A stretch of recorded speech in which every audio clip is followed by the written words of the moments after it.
Welcome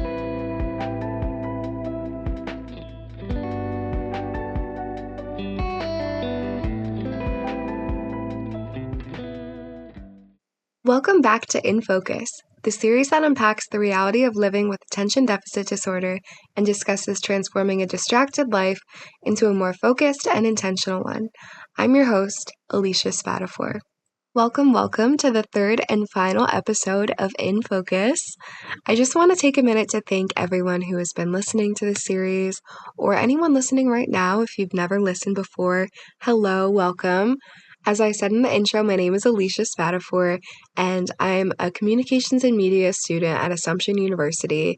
This podcast has been so fun for me. It's been a great way for me to do something creative and use my knowledge and use my interest in ADHD and how to combat distractedness and apply that to something that hopefully has been helpful or entertaining for anyone listening.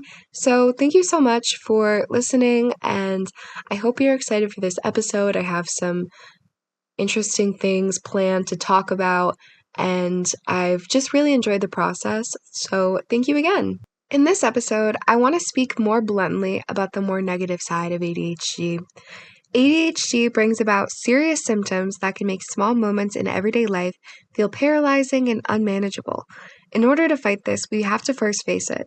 I want to go through a list of things that can make our symptoms worse, and I want to talk about how we can practically avoid those things in order to stop self-sabotaging behavior and to really live our best life.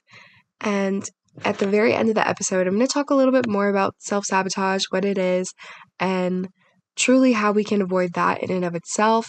But first, we're going to talk about the things that make our behavior worse and ways to combat those individual things. So I hope that made sense. And let's get into it. So the first thing that can make ADHD symptoms worse, probably coming as a shocker to no one, is social media. We all know how social media is just so prevalent in the world that we live in today. It is absolutely crazy how much social media has taken over in the past 5 years.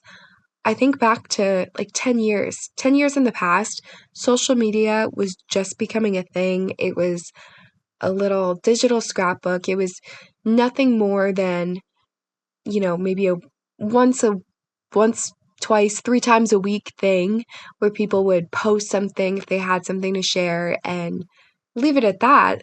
But now social media is a lifestyle. Social media is people's 9 to 5. Millions of people have replaced their 9 to 5 with social media. This whole conversation could be an episode itself because it's just crazy to me. But when you think about it like that and how prevalent it is, obviously it's going to be distracting millions of people when social media is the most accessible thing you have all day long. It's on your phone, which is probably on your possession 24/7, and it's mindless. You can access it anytime and it's mindless. So just thinking about it like that, it's like, why wouldn't it be the leading cause of distraction? And for us who have ADHD, it can be like a form of poison almost for our brains, and that's a little bit dramatic wording. I'm not saying delete all your social media. I'm not saying it's terrible, but it's so easy for anyone, let alone someone who has ADHD, to fall into the trap of going on for 5 minutes and it being something way more than it ever was supposed to be. If you watch TikTok videos or Instagram Reels or whatever it is that you watch on social media, and you say you're going to go on for 2 seconds, more times than not, it becomes something more than that. And I think for us who have ADHD, a lot of that comes down to just the dopamine that we get from it. And I don't know if anyone who was listening in the first episode remembers, I talked a little bit more about the chemical aspects of ADHD, and dopamine was brought up just because we people who have ADHD have naturally lower levels of dopamine, and so that means we kind of crave it more, and we're always looking for convenient ways to get dopamine. And social media is the number one convenient way to get dopamine. And we have to really regulate our use of social media in order to be productive and also just to feel better, because I think we all know going on social media for hours at a time can be so incredibly draining and so incredibly exhausting, and it distracts us from all the better things that we could be doing with our time.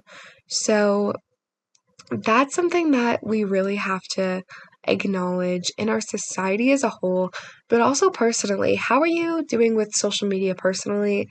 I know for me, just as a member of my generation, I find it very hard. I'm not trying to use my generation as an excuse for my own behavior, but I think growing up almost with social media and being a college student and a high school student when social media has just taken over completely has been a challenge, because I I love to watch videos and I love to look at content, and there's a lot of great things that I love about social media, but it cannot be my whole life. I have to regulate my use of it. And I think it's very important that we acknowledge how our behavior on social media is affecting us. And if we have ADHD, how it's making it worse. Because focusing too much on the little convenient sources of dopamine is not going to have a positive effect on your brain once it gets to be something that you're just doing so mindlessly and something that you're spending hours of each day doing, if that makes sense. So, mindfulness in this area is key. So, I want to make this pretty brief because I just talked a lot about social media, but I do have one suggestion for anyone who's struggling with social media use, and that is to download an app called one-sec. I recently got this app and I think it's really great and really cool because it's about mindfulness, and mindfulness is something that we as a society often lack. And I love the recent efforts that have been put towards mindfulness because it's just always going to help us out to be mindful. It's something that we should always work on and prioritize. So with that being said, what one-sec is it's a focus app that tackles the problem of unconscious social media use at its root. So basically, with one-sec enabled on your phone, you can go and set up the app using certain social media apps that you use a lot, and you input them or whatever on the app, and then when you open Instagram, say you put a block on Instagram, and then you go to open Instagram and one-sec kind of interrupts you by giving you a breathing exercise and making what you were about to do turn into something mindful, which is very, incredibly smart, I have to say, because as I was just talking about, social media is the easiest, most convenient, mindless activity we can do. And that's why we spend so many hours of our time doing it.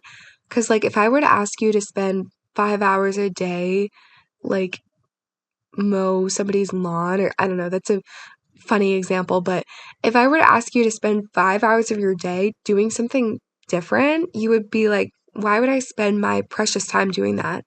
But social media, you're gonna do it a million times over because it's easy, it's convenient, it's fun, it's giving our brain a hit of dopamine. But are we using it intentionally?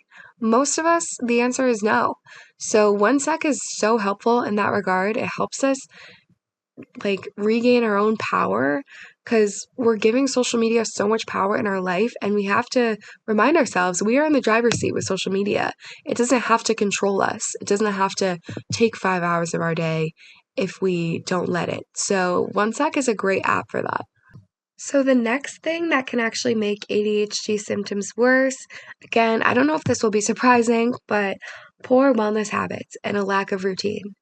So, unfortunately, just like social media, poor wellness habits and a lack of routine are two things that go very hand in hand with ADHD, because as people who have ADHD, we like things that are convenient. I think most people do. We live in an age of convenience. And that's why this podcast is for people who have ADHD and people who don't, because we live in an age of convenience. And a lot of times, in my own life, I'll say, I'll be laying down and it sounds bad to be this honest about it, but it's just the truth. Like, if I don't have a good routine for the week or for the day, I'll be like laying down and be like, oh, do I really want to get up and plug my computer in or like brush my teeth even? And it's like I always end up doing the things, but when you don't enforce a strict routine, like, okay, now I'm gonna get up and now I'm gonna brush my teeth, now I'm gonna wash my face, it can just feel so like insurmountable to do a tiny task like that when you have ADHD. It's a very common symptom of it. And actually falling into the pattern of behavior where you don't acknowledge that a routine is good and you just disregard wellness habits and disregard a strict routine, it makes your ADHD worse because you feel so much more overwhelmed by the things that you're not doing and the things that you are doing. Because if you don't look at like brushing your teeth like something you have to do and just a part of your day, naturally your brain is going to take it as like a chore if it's not something that you've trained your brain to say, oh, this is just, I'm just doing my morning routine, you know? Because it's like when you think about all the things you have to do with ADHD, our brain is wired to make us believe that even the tiniest task is something that's going to take so much out of us. And in reality, that's not the case. It's just a part of your routine. It's just a silly little way to get ready. In a lot of cases, it's usually the easiest task in the world, and our brain is tricking us to believe that we have a million things to do, and this is just one of the things on top of so many. So, having a good routine and good wellness habits is not only good for your physical health, mental health, but it's going to help your ADHD, and it's going to help you to kind of trick your brain into thinking that you have it all together. So create a good morning routine, work on a good night routine, and really focus on your wellness habits and how you are like viewing them, I guess, in your brain, like how you're perceiving the tiny tasks and like how you're using your brain to combat the idea that it's taking a lot out of you, because in the long run it's not. The small things that we do for ourselves are only helping us, and we have to remember that when we're setting up our routines. So I actually have a specific article that I really suggest reading for setting up good habits and routines and making your wellness habits easy. It is literally called How to Make Your Future Habits Easy by James Clear. And it is such a great read. It's about a 5-minute read, so it's very easy to read. And I will say also, I found this article from an app called Readbay, and Bay is spelled Bay.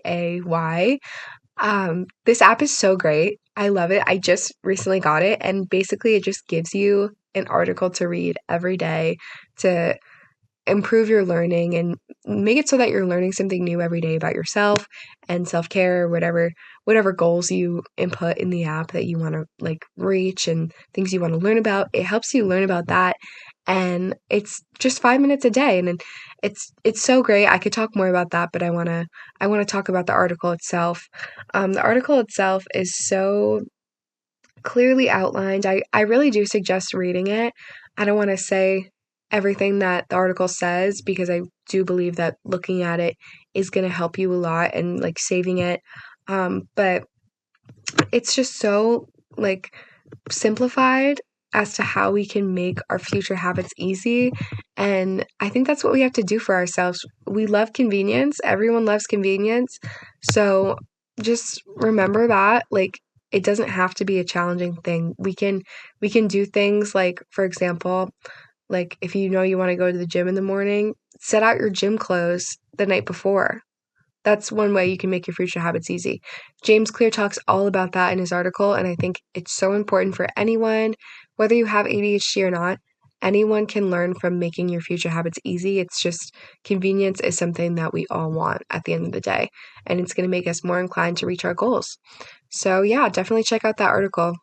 Another thing that can make ADHD symptoms worse is having messy spaces. Messy spaces are, as some people would say, a messy room is a reflection of a messy mind, or there's some saying that's like that. And I hate to say it, but I think it's true.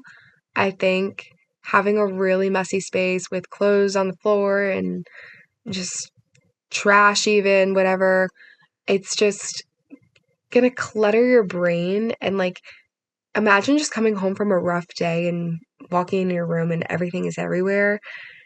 It happens to all of us, I feel like, at some point, unless you're really, really good about being clean. But I mean, I know I've definitely had my moments when I've made the day worse by walking into a messy room. And you don't want to do that to yourself.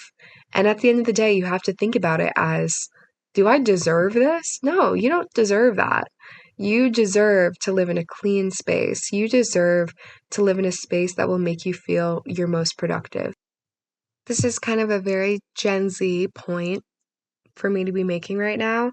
But one note that I have is you should think about this as prioritize relaxing and not rotting.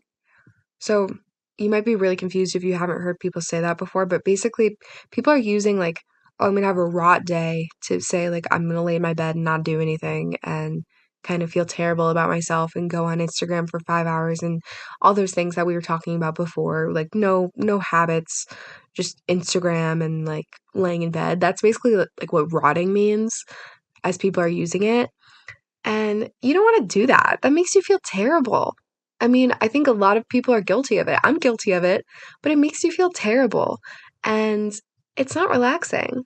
Like, you might think when you're about to lay down and you're going to go on Instagram because you have like some spare time, you might think that that's relaxing, but think about it. If you have a pile of clothes on the floor, a million things to do that you're putting off, that's not relaxing. That's kind of just procrastinating. That's kind of just bad behavior in a sense. And you shouldn't do that to yourself. If you're going to have free time, spend it well and do it in a way that's really relaxing your mind. So think about that next time you're about to lay down and go on Instagram. Am I rotting or am I relaxing? It's a good question to think about. So this one might be obvious, but one thing that makes I feel like I've said that for everything, but one thing that makes ADHD worse is ignoring the problem. I mean, there's so many ways to tackle ADHD. Therapy, medication, talking to friends and family about it all the time, strategies, so many ways that you can help yourself with ADHD. And if you're not doing any of those things, but you know that you have it, I would also say, because I know a lot of people say, oh, I think I have ADHD, but I haven't been diagnosed. You should get diagnosed. I think you really should go see someone and get the diagnosis. I know when I got officially diagnosed, it was so helpful for me. I just felt like this weight off my shoulders knowing that I was validated in that. So that's my first thing. Get diagnosed if you feel like you're undiagnosed and do things to help yourself, even if it's just strategies. You don't have to be on medication. I don't go to therapy currently, but I absolutely suggest it, or medication if you've never tried it. It could be worth giving it a try. You don't have to do all these things, but at least have some strategies. Don't ignore the problem because it will make it worse. And just living with ADHD and kind of going about your normal day, no strategies, no meds, nothing, you're gonna fall into patterns of bad behavior. It's just going to happen naturally because of the way your brain is wired. That's nothing to beat yourself up about, but it's something that you have to acknowledge if you want to accept a life that you deserve. Another thing that can make ADHD worse is too much downtime. Having too much downtime in the day.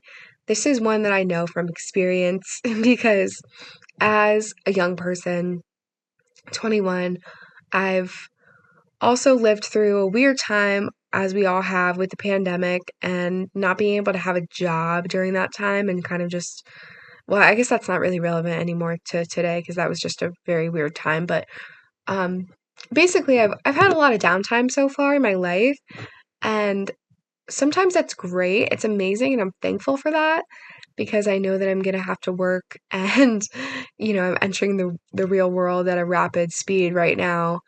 But so far, I've had a lot of downtime in my life and it can be great. It's like so exciting when you're like, oh, I don't have a lot to do today. That's amazing. Sometimes it's not, though. And for us who have ADHD, a lot of times it's not, because we need something to make us feel productive. We need something to show us a sense of accomplishment that we did something. That's not just for ADHD, that's for anyone.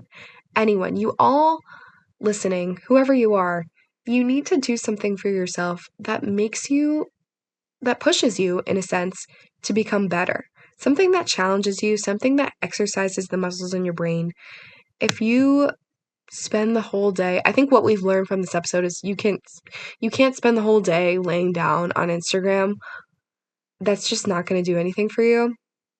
But if you go to the gym and you haven't gone in 2 weeks and you cook yourself a new meal or something, challenge yourself in little ways, and you're going to have a better day. You're going to feel better. Even if you're doing something that you don't really like, you're going to feel a sense of accomplishment. You're going to be like, okay, I did the thing. That's a good day to me. And even if it doesn't seem like a good day to you, trust me, you're going to feel better. So if you have too much downtime, structure your day in a way that adds something challenging, or not necessarily challenging, but something stimulating other than mindless activities, something intentional. Structure your day in a way that pushes you to become better.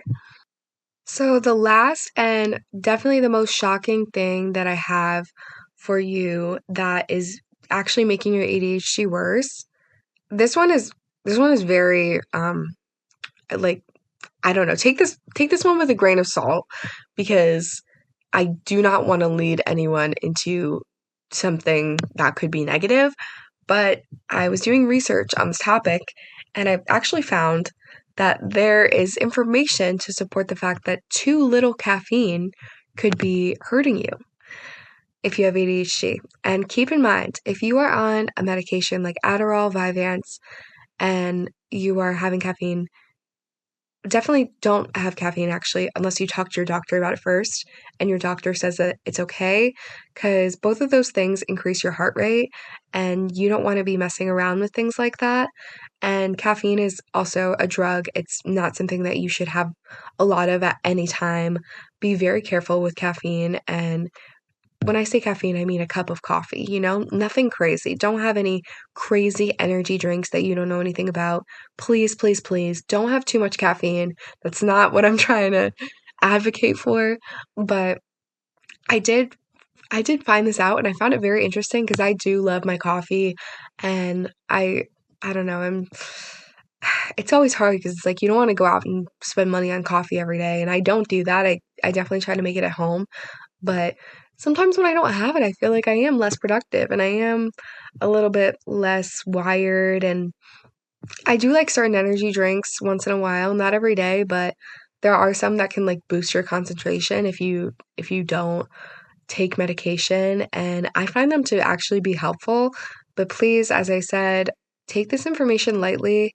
I feel like caffeine intake is just the last thing that you ever want to mess around with. So be very careful and selective about what you drink in terms of your caffeine, but you don't have to completely shy away from it as a whole, because it actually could be helping you a little bit. So those are the things that are making our ADHD worse. I hope along the way I was able to offer you some things that could be helpful. Um, I think I have to really take my own advice sometimes. I think we all kind of fall into patterns of not being intentional with our time, and that's the main takeaway that I hope that you got from that, was just being really intentional and doing things that are going to help you in the long run. It's always going to be in your favor every single time, every single time. So I would say definitely try to form your own routine that helps you and supports you in all of those ways. So, to close out the episode, I want to talk a little bit more about self sabotage and how we can combat it in our lives, because self sabotage is such an easy path to go down. It's so easy, and people honestly don't talk about how easy it is enough. So, the first thing with self-sabotage, excuse me, is you have to recognize your self-sabotaging behavior. So if I was saying any of these things that I talked about in the episode, and obviously those aren't the only ways that you can self-sabotage, but if I was saying like having a messy space all the time or something like that I mentioned, and you were like, oh, guilty, that's me. There you go. You already achieved step one, which is recognizing self-sabotaging behavior. And if you have no idea, I recommend just writing things down. Start there. Ask yourself what you're not satisfied with in your life right now, and then write it down. And then you can definitely do the work from there, just in your mind, seeing like, oh, yep, well, I could be there if I didn't do this. And that's not to say, oh, I wish I was a millionaire and I'm self-sabotaging because I'm not. It's not like that. It's like, how can I make my day better with using the resources that I have? From there, you're going to want to set goals and visualize yourself without this behavior. If you weren't leaving your clothes everywhere every day, what could you accomplish? And you might not know. And so that's why you have to try. If you never try, you'll never know. Trust me, it makes everybody feel better. It makes me feel so much better. And I'm not inclined towards organization naturally. I've had to work very hard to get there, and it's transformed my life, even just to be doing that process. So if that's you, work on it, be honest about it, set small goals, work towards big ones. That's how you have to do it. And I also want to say, during your whole process, just talk it out. If you need help, I would definitely recommend like telling someone you're really close with, whether it's your mom, your best friend, your boyfriend, girlfriend, whatever. Tell them what you're doing and tell them if you want to, that is. But I think it's not a bad idea to just say, hey, like, I really want to focus on this. And even ask them, I mean, obviously you're responsible for your own behavior at the end of the day, but you could even ask them to like remind you to do something. If it's your boyfriend or something, be like, hey, like, could you send me a text that I have to do this? And just start there and then use your resources, basically, is what I'm saying, to hold yourself accountable. And you'll get there, I promise. Be nice to yourself about it. It's a work in progress, and that's okay. So that is all the time I have for today. Thank you so much for listening to this episode. This episode concludes my series on ADHD and distracted minds. So if you like what you heard, I really suggest that you use some of the resources that I mentioned along the way in this podcast. And I hope you walk away with a sense of confidence that you are able to tackle anything that life throws at you, and you can use the resources that you already have to make yourself better every single day. So thank you again for listening, and I hope you have a great day. Bye.